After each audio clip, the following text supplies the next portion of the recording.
amici che Dinaz e San Portopol.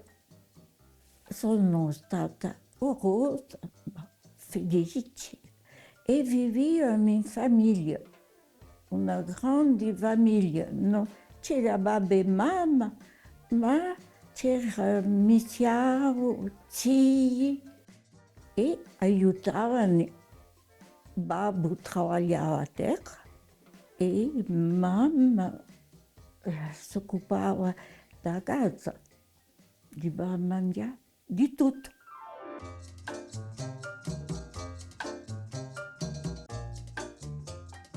Aber sin che faccio un corso di trattanziesimo e mi metti in pensione, babbo muore un mese di lutto.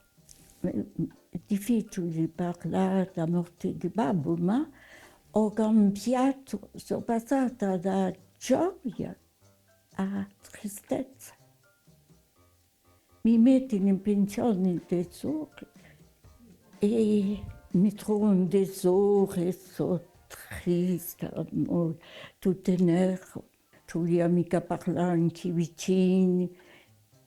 Noi non avevo mica 11 anni, ma era per me una tristezza a passare da Portopolo, o tutto, e per me avevo tutti questi luoghi. Non potevo andare, c'era mica abitudine, c'era dunque, facevano mica attenzione troppo, no? E sono chiusa.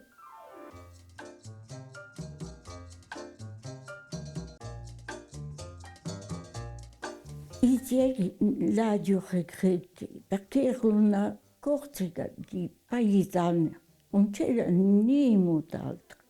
Lavoravano tutta a terra, gli uomini andavano no piano, eravamo tutti gli stessi. E durante la guerra, in inverno, abbiamo sofferto, ma sofferto non avevo mica scarpe calde, ma tagliamo amore, tagliamo di mangiare. I nostri babbi lavoravano.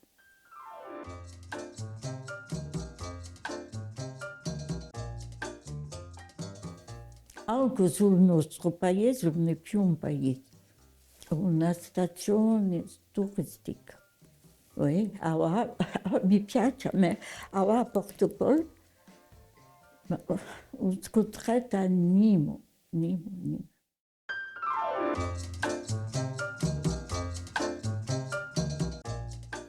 Un consiglio.